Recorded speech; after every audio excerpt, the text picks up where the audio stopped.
Alex जंगल के बीचों बीच धीरे धीरे चल रहा था, उसके कदम स्थिर लेकिन सतर्क थे क्योंकि वे उसके नीचे की नम मिट्टी में धंस रहे थे। वे पेड़ कहाँ हैं? वह सोचने लगा। उसकी निगाहें आसपास के वातावरण पर घूम रही थीं और उसकी बाहों के बीच हल्की सी शिकन आ गई थी। इससे पहले कि वह और अधिक विश्लेषण कर पाता, उसकी योद्धा आत्मा अचानक उसके बगल में प्रकट हो गई। ये बिना किसी आवाज़ के प्रकट हुआ। उसके बगल में एक धुंधली, लगभग अलौकिक उपस्थिति के साथ मंडराता रहा। एलेक्स तुरंत ही इसके इरादे को समझ गया। इसमें कोई अस्पष्टता नहीं थी। ये चाहता था कि वह कहीं जाए। उन्होंने जरा भी संकोच नहीं किया। उसने अपनी सहज प्रवृत्ति का अनुसरण किया और उसी के अनुसार आगे बढ़ने लगा, उस सूक्ष्म खिंचाव को अपनी दिशा तय करने दिया। उसकी गति तेज हो गई, हालांकि उसकी हरकतें नियंत्रित और सधी हुई थीं। जैसे जैसे वह जंगल में और अंदर जाता गया, सब कुछ शांत होता गया। हवा की हल्की आवाज़ें और दूर से आती जीवों की आवाज़ें भी मानो फीकी पड़ गईं, मानो दुनिया ही अपनी सांस रोक रही हो। 10 मिनट बाद वह एक तालाब के किनारे दिखाई दिया। तालाब शांत पड़ा था, उसकी सतह पॉलिश किए हुए कांच की तरह चिकनी थी, जिस पर ऊपर के धुंधले पेड़ों का प्रतिबिंब दिख रहा था। उसकी शांति में कुछ अस्वाभाविक सा था, कुछ ऐसा जो उसे जंगल के बाकी हिस्सों से अलग कर देता था। उस तालाब में एक कमल था। ये केंद्र में धीरे से तैर रहा था, इसकी पंखुड़ियां एकदम निर्मल और अछूती थीं। अपने सरल स्वरूप के बावजूद यह एक ऐसी उपस्थिति का अनुभव करा रहा था जो सूक्ष्म होते हुए भी अत्यंत प्रभावशाली थी। उसकी योद्धा आत्मा ने तुरंत प्रतिक्रिया दी। उसे वह कमल चाहिए था। एलेक्स ने अपनी आंखें सिकोड़ लीं और ध्यान से देखने लगा। उसके दिमाग में एक सिस्टम नोटिफिकेशन दिखाई दिया। नाम: सृष्टि के कमल का अंश। पद: परम वास्तविकता से ऊपर। कार्य: नियमों को आत्मसात कर सकता है और संसारों का निर्माण कर सकता है। हे भगवान! एलेक्स पूरी तरह से अवाक रह गया। जानकारी को समझने के दौरान उसकी सांस थोड़ी अटक गई। उसके सामने कुछ अभूतपूर्व पड़ा हुआ था, जिसे इतनी लापरवाही से छोड़ दिया गया था कि वह मलबे से ज़्यादा महत्वहीन प्रतीत हो रहा था। लेकिन इस विवरण में संदेह की कोई गुंजाइश नहीं थी। यह ऐसी चीज़ थी जो परम वास्तविकता से भी परे अस्तित्व रखती थी। और एक तरह से यह बात समझ में भी आती थी। इतनी ऊंचाई पर मौजूद वस्तु का दिखना स्वाभाविक रूप से असंभव है। यहाँ तक कि विक्टर बाल्ज़ार की तलवार, जिसमें अद्भुत पहचान क्षमताएं थीं, भी शायद इसकी उपस्थिति को महसूस नहीं कर पाती। एलेक्स धीरे धीरे आगे बढ़ा और बड़ी सावधानी से तालाब की ओर बढ़ा। कमल की ओर हाथ बढ़ाते हुए उसके हाव भाव लगभग श्रद्धापूर्ण हो गए। उसने उसे धीरे से तोड़ा। जैसे ही उसकी उंगलियां कमल के संपर्क में आईं, वह पल भर में गायब हो गया। यह न तो घुला और न ही टूटा, ये बस गायब हो गया और उसकी चेतना के सागर में फिर से प्रकट हो गया। ये क्या कर रहा है? फूल की तारीफ कर रहा है। विक्टर ने दूर से हैरानी भरे भाव से देखते हुए बुदबुदाया और उसका पीछा करना जारी रखा। एलेक्स ने बाहर की हर चीज़ को नज़रअंदाज कर दिया। उन्होंने अपना ध्यान भीतर की ओर केंद्रित किया। उसके चेतना सागर में कमल उसके वीर आत्मा के बगल में स्थित था। वह शांत भाव से तैर रहा था, फिर भी उसकी उपस्थिति विशाल प्रतीत हो रही थी, मानो उसमें संपूर्ण ब्रह्मांड समाहित हो। फिर एक जानी पहचानी आवाज़ गूंजी। डिंग! मेजबान साधना का एक अलग मार्ग अपना सकता है। इस सृजन कमल के साथ यदि मेजबान 108 दाव को समझ सकता है, तो उसका आंतरिक ब्रह्मांड एक असीम दुनिया बन जाएगा जहां वह अन्य ब्रह्मांडों और बहुब्रह्मांडों आदि को आत्मसात कर सकेगा। उसकी शक्ति उसके द्वारा ग्रहण किए गए संसारों के बराबर होगी। एलेक्स लगभग जमीन पर गिर ही गया था। जो कुछ उसने अभी सुना था, उसकी भयावहता का एहसास होते ही उसके पैर एक पल के लिए लड़खड़ा गए। यह क्या था? क्या तुम सच में हो? मैं सपना तो नहीं देख रहा हूँ। वह मुश्किल से अपनी बात कह पा रहा था। सही शब्द खोजने की कोशिश में उसके विचार आपस में उलझ रहे थे। वह एक साधारण उद्देश्य से इस स्थान पर आया था। वह एक ऐसा बीज खोजना चाहता था जो उसकी आंतरिक दुनिया के लिए एक ठोस आधार बन सके। यही सब कुछ था, लेकिन अब सब कुछ बदल चुका था। पारंपरिक मार्ग के बजाय उन्हें कुछ ऐसा दिया जा रहा था जो उससे कहीं अधिक व्यापक था। एक ऐसा साधना मार्ग जो न केवल स्वयं को मजबूत करता था, बल्कि संपूर्ण संसारों के निर्माण और आत्मसात करने की अनुमति भी देता था। अब वह क्या करेगा? क्या उसे दूसरों की तरह सामान्य प्रवाह का अनुसरण करना चाहिए, स्थापित मार्ग पर चलते हुए अनुमानित विकास की ओर बढ़ना चाहिए, या फिर क्या उसे जोखिम उठाकर कुछ ऐसा करना चाहिए जो पूरी तरह से अभूतपूर्व हो? इसका जवाब लगभग तुरंत ही मिल गया। बेशक वह कुछ न कुछ पागलपन भरा काम जरूर करेगा। क्या मुझे अब बीज इकट्ठा कर लेना चाहिए? उसने सोचा, संक्षेप में अपने मूल उद्देश्य पर लौटते हुए। एक पल बीत गया। बेशक मैं इसे माँ को दे दूंगा। वह अभी भी गृहस्तरीय प्राणी बनने से बहुत दूर है, उसने मन ही मन धीरे से सोचा। ये निर्णय लेने के बाद वह फिर से चलने लगा। इस बार वह जमीन से बंधा नहीं रहा। वह हवा में उठा और सीधे उड़ने लगा, बढ़ती गति के साथ जंगल को चीरता हुआ आगे बढ़ रहा था। पेड़ उसके पीछे धुंधले होते जा रहे थे और वह दिशा के उस हल्के संकेत का अनुसरण कर रहा था जो उसे आगे बढ़ने का मार्गदर्शन कर रहा था। लगातार 30 मिनट की उड़ान के बाद वह एक खुले स्थान पर पहुंचा। जंगल अचानक दो भागों में बंट गया और सामने एक विशाल खुला मैदान दिखाई दिया। इसके केंद्र में 10 विलो के पेड़ इस प्रकार व्यवस्थित थे मानो वे किसी पवित्र क्षेत्र की रक्षा करते हुए मौन योद्धाओं की तरह देख रहे हों। उनकी शाखाएं नीचे लटकी हुई थीं और हवा न होने के बावजूद हल्की हल्की हिल रही थीं। बीच वाला पेड़ बहुत विशाल था। यह अन्य पेड़ों से कहीं अधिक विशाल था। इसका तना मोटा और प्राचीन था जो अधिकार की आभा बिखेर रहा था। हालांकि एलेक्स अकेला नहीं था। जब तक वह वहां पहुंचा तब तक खुले मैदान के ऊपर का आकाश पहले से ही अन्य लोगों से भर चुका था। कई आकृतियां हवा में मंडरा रही थीं, प्रत्येक नीचे पेड़ों को देखते हुए सावधानीपूर्वक दूरी बनाए हुए थी। सभी को अपना लक्ष्य मिल गया था। वातावरण तनावपूर्ण हो गया, जिसमें मौन प्रतिस्पर्धा का भाव व्याप्त था। फिर एक युवक आगे बढ़ा। मैं वेलमिर कबीले से हूँ। हमारे कबीले में वर्तमान में 7 सर्वोच्च पदाधिकारी हैं और हमारे पूर्वज पहले ही अस्तित्व के उच्चतर स्तर पर पहुंच चुके हैं। इसलिए मुझे वह सुनहरा बीज दे दो। मैं तुम्हें लड़ाई न करने के लिए पुरस्कृत करूंगा।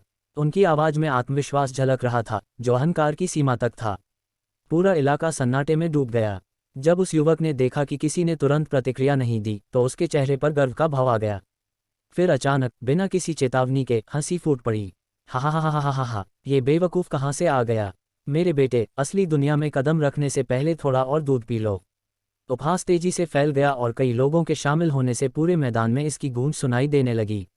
युवक के चेहरे के भाव बदल गए। क्रोध और अपमान से उसकी आंखें लाल हो गईं। बिना किसी झिझक के उसने अपने युद्धक सूट को पूरी शक्ति से सक्रिय कर दिया। उसके चारों ओर ऊर्जा का प्रवाह हुआ और जोरदार कड़कने की आवाज आई। धिक्कार है, कमीने, कई लोगों ने दबी आवाज में अपशब्द कहे। अब उनके पास कोई विकल्प नहीं था। वे असुरक्षित बने रहने को तैयार नहीं थे, इसलिए उन्होंने अपनी स्वयं की शक्ति को भी सक्रिय कर लिया। ऊर्जा का स्तर बढ़ने से वातावरण भारी हो गया। एलेक्स ने सब कुछ शांत भाव से देखा। जहां अन्य लोग भावनात्मक रूप से प्रतिक्रिया दे रहे थे, वहीं वह तटस्थ बना रहा। उसकी निगाहें सूक्ष्मता से दूरियों, समय और अवसरों का आकलन करती हुई घूम रही थीं।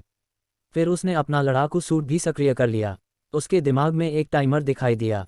2 मिनट। वह इस स्तर पर इससे अधिक समय तक टिक नहीं सका, लेकिन इतना ही काफ़ी था। उसने धीरे से अपना हाथ उठाया और उंगलियां चटकाईं। उस क्षण जिस क्षेत्र में सभी लोग मौजूद थे, उसके 1 किलोमीटर के दायरे में सब कुछ थम सा गया। समय ही रुक गया। ये स्पेस लॉक जैसा नहीं था।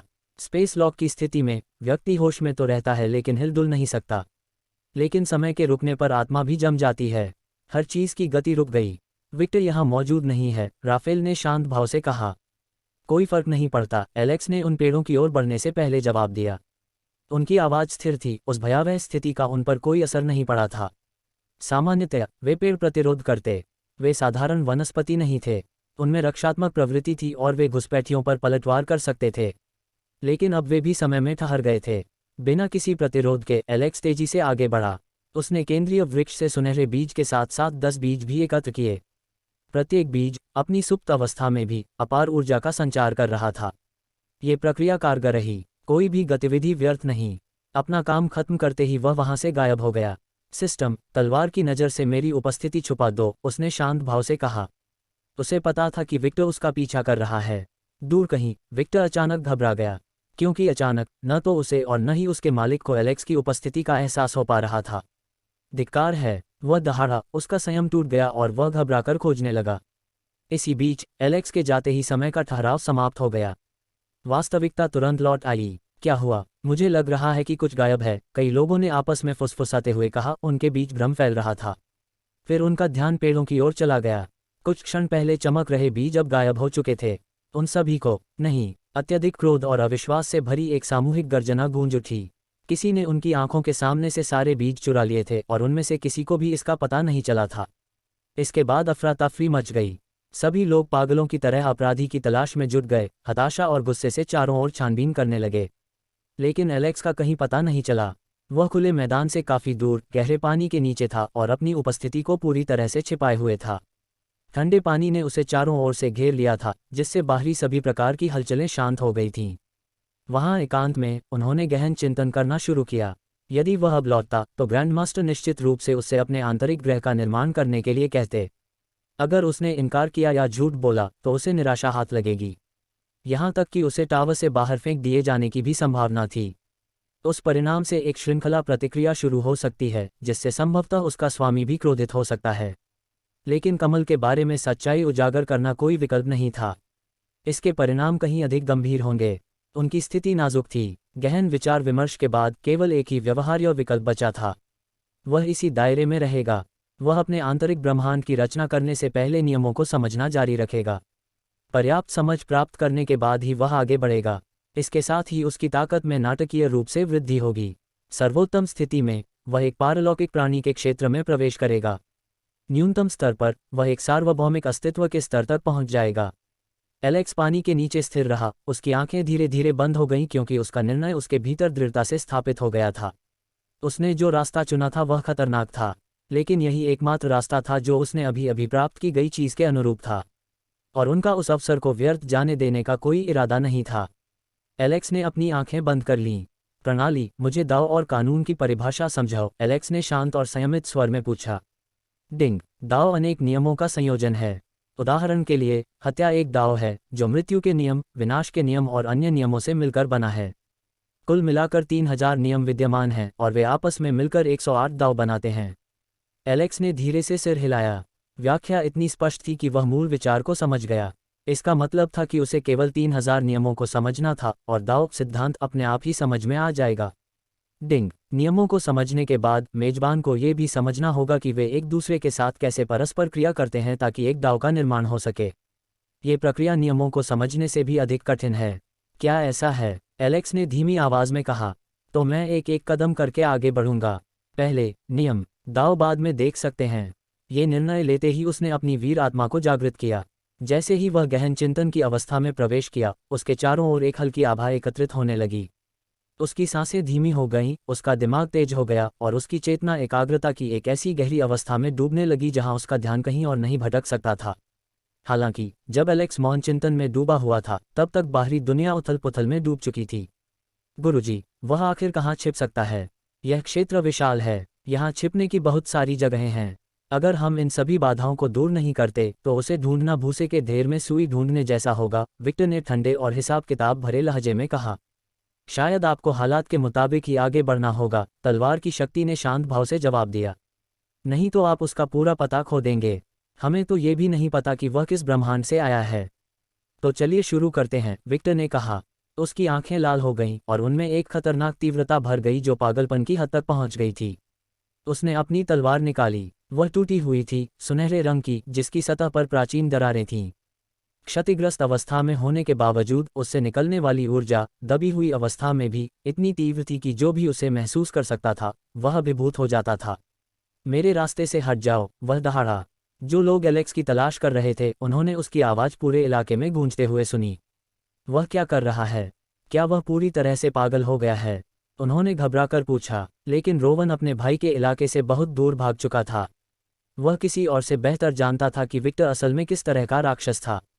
अगर तुम यहाँ मर जाओ तो मुझे दोष मत देना, रोवन ने पीछे हटे हुए धीमी आवाज में बुदबुदाया। विक्टर ने तलवार चलाई। बूम! तलवार की रोशनी की एक किरण फूट पड़ी जिसने प्रचंड शक्ति से हवा को चीर दिया।